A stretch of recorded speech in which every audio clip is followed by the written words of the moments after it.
presenters tonight are Dan Vargas and Krista Wilson. Please give a big, warm welcome to Dan and Krista.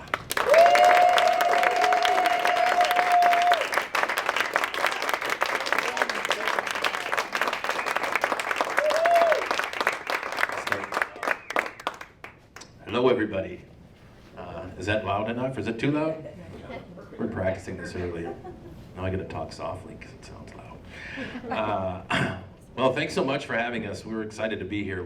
This is the first time we've actually had an opportunity to talk to a crowd about our experience traveling and taking off and doing some life changes, so it's exciting for us.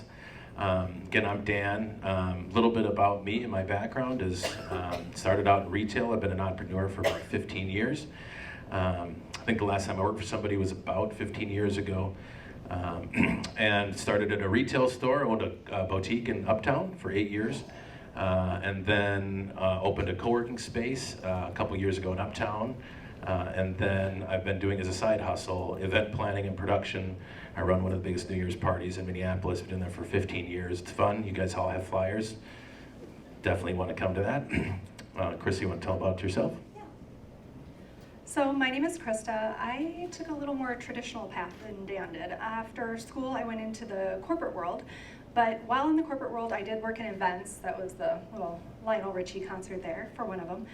But I did a lot of work in the volunteer industry and did a lot of events that way. So I have been involved in events for over 15 years now as well, but just in kind of a different capacity. So I had some friends that introduced me to Dan about 7 years ago and started working at his retail store for about a week and then started working on events with him, and that just kind of took off, and that's what we've been doing for the last 7 years together.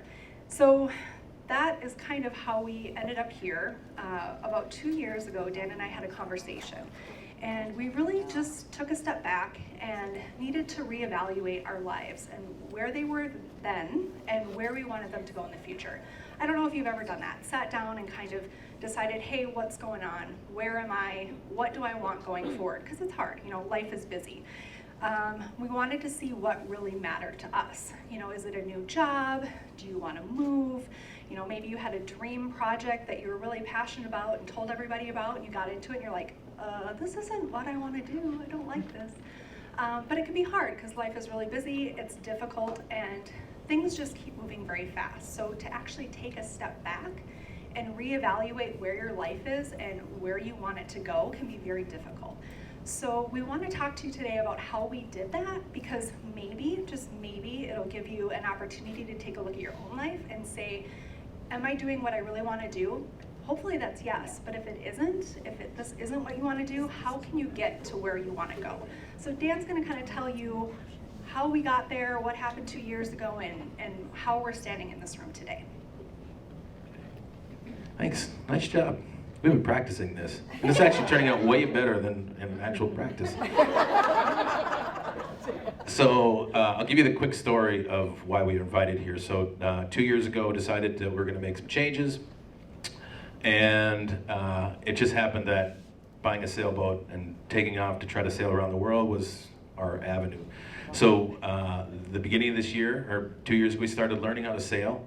Beginning of this year, we went down to Florida, bought a boat, spent a couple months fixing it up, and then spent the first half of this year sailing through Florida, the Keys, and then crossing the Gulf Stream into the Bahamas.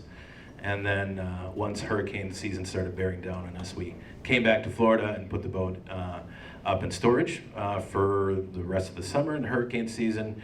Came back to Minnesota and then spent another 2.5 months traveling on the road. Sounds terrible, right?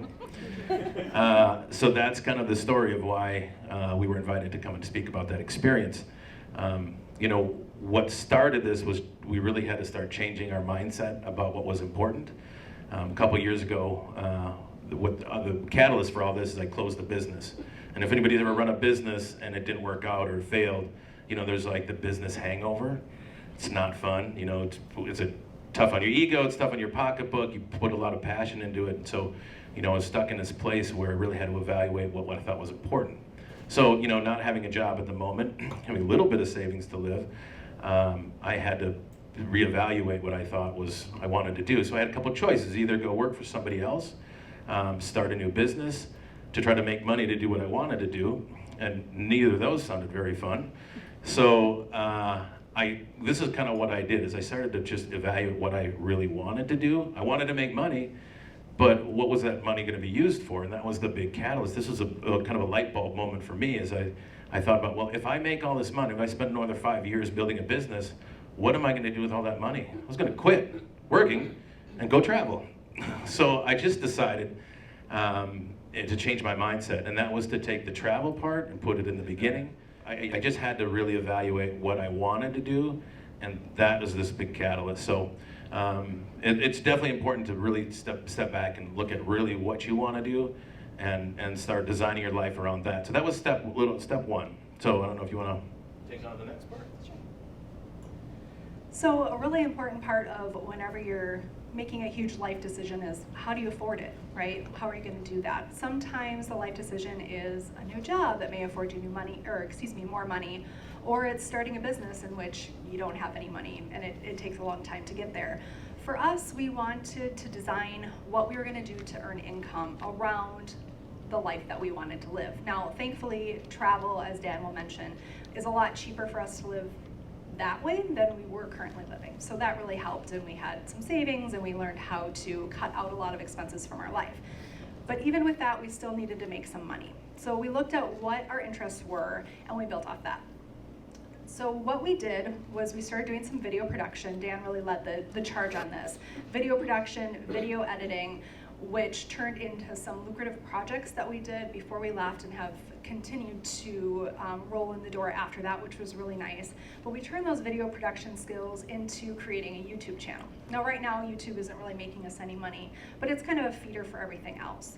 And so we have this circle of things that kind of all feed off each other that will build some passive income for us and some active income as well. We have a website, and on that website we're starting to build some affiliate marketing, which is kind of the buzzword right now. But that way we can kind of tie everything together. It allows us to remote work when we're on the boat, and to kind of do whatever we want in terms of, we can still travel. If we need to take a meeting virtually, we have the ability to do that, and we also do spend some time still here in Minnesota, so we can take meetings here as well. That way we were able to really design what we were doing to keep that income coming in around what we wanted to do with our life. Sweet. So the value of money. Now this correlates into how we make money. Anybody want to take a guess on what it costs us to spend 6 months on a sailboat? Any? Okay, Dawn. Of course you were gonna jump right at that one. I'm just kidding. I know, but I'm not 30 grand. 30 grand. Okay, 30 grand. Anybody else? Take a guess. 6 months on a sailboat? Yeah. 6 grand, maybe 5 grand. Okay. So he's almost exactly true. The value of money. One of the things we realized through this experience, when we started, we were really worried about how much it would cost if we could, and we budgeted an amount. And it ended up being a little under 6 grand for 6 months living on the boat. And living on the road was a little more expensive, but I think that alone all of a sudden changed our mindset about the value of money.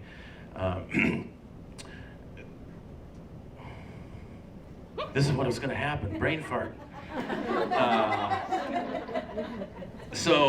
But I mean, that's a big thing, right? You know, now it has just relieved a huge amount of stress in our lives, because at first we're like, how are we going to afford to do this? And now we realize that the money's not really important. We can live off really almost nothing. And I got to tell you, the last year of our lives are probably the happiest year of our entire life. So we just kind of, you know, originally we wanted money, we wanted to have nice stuff. We're happier without stuff, with a very little bit amount of money, than we ever were with a lot of stuff, and you know, all the things that you think you should have. So that was one of the things we really wanted to convey to people, is people are really surprised at how much it costs us to live on a boat or live on the road. And it's just been a great benefit to us to learn these things. We did want to go over, how much time we have? We got 5 minutes? Jeez. We're like 16 minutes before. So we wanted to talk a little bit about so we do have some time to talk about pros and cons of living on the road and on the boat. Do you want to talk about a couple of your favorites? Okay. So this is the question that we get most often, and I'll have people walk up to me and be like, what was your favorite thing about sailing? And I'm just kind of like, I don't know. Like, it's just a hard question because it's, you know, you change your whole life and you think, okay, day to day, or was it a big thing that I did? But really for me, and I think one of the big things for Dan as well, pro-wise, was just the fact that we had more freedom. We did have a lot of responsibilities. You got to take care of a boat, and you know there's a lot of stuff to do in that boat. And of course, we still had to do some work, and we had planning that we needed to do. But it really gave us the ability to have this freedom, and you just were able to appreciate everything a lot more, which was really great. And we met some amazing people, so that was really good. What were some of your pros? I mean, the experience of living on a boat in the Bahamas was pretty incredible. I mean, you got to learn a whole new set of skills. Our video production, we started to learn that. Fishing, we pretty much ate from the sea. We fished all the time. The community was amazing. It's probably the most social community you can imagine. When you meet somebody on a boat, the learning curve and the experiences you have to go through to meet people out in the Bahamas on a boat. You got to cross the open ocean, and you have this this immediate friendship with those people that you can tell right away will last a lifetime. So that was probably my favorite thing, is all the people we met. You know, if it's not we're spending dinner on somebody else's boat, they were spending it on our boat. You actually have to tell people no more often than you have to tell people yes. So that was, I think, one of the cool things for us. You do have to, some of the cons are you're living in very small spaces, so you have to get used to it. We have a lot of fights, we yell at each other a lot, there's a lot of expletives. We call them microbursts. We fight for about 2 minutes, and it's like World War III, and then it's fine. Those are some of the things you have to get used to. It can be really hot. Living on the road, not having a normal bed all the time was a little tough, but again, living on the road was incredible because you see so much more stuff. You cover a lot more distance living on the road. So, I mean, the experiences we did Glacier National Park, Yellowstone, Grand Teton, Flaming Gorge, all through Colorado, Great Sand Dunes, Rocky Mountain National Park, some time in Denver, and then rounded back up to the Badlands and the Black Hills. Next year when we come back, we'll do probably the Pacific Northwest and go all down through California. But seeing that is it's an incredible experience, and we're just fortunate that we've tried to design this life around doing that, and we've done okay. We do come back and do the New Year's party, which helps bring in some income, and part of designing our lives was focusing on the things we love to do instead of doing what we didn't love to do to try to make money, if that makes sense. Is there anything you want to add? I'm just going to add a con as a warning to anybody who goes to the Bahamas. Bugs. It was fine once we got further into the trip, but the bugs decimated us.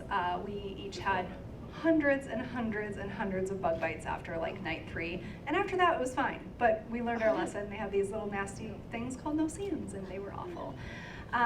But just want to close out with talking about homework. So I do have a little homework project for all of you. Just go home tonight, tomorrow, maybe over the weekend, and just kind of look at your life. It doesn't need to be a big thing, but is there something that you're doing that you just really don't need to spend your time doing? Or is there something that you really wanted to do that you just keep putting on the back burner? We just don't know how much time we have here, and we don't know what comes next. And that's something that we really learned by doing this, is that there's so many things out there to do, and whether it's something with your family in your own backyard, or if it's traveling like we're doing, just take steps to make that happen, because you're gonna make a checklist and you're gonna just keep adding to it. It's never gonna be done. So just don't wait, just do it now. I think the only thing I think I can add to that is do it now. The internet is an amazing tool, and there's a whole world out there of careers available that people can do remotely, and we're just learning about this. But that was another eye-opener, is that you can really live the life that you want, but you do have to change your mindset. You have to start looking at what's really important first, and then design everything after that. Again, money for us is, we feel more free. I think that there's a mindset where if you make enough money, that will give you the freedom, and we have found it's almost the opposite. the less money we're using, the less things we have, the more free we became. And it's been an incredible experience doing that. And we encourage everybody to start looking at things and evaluate what you think is important. And hopefully that will open some doors into your future endeavors. Thanks so much for letting us speak. My heart's so cold.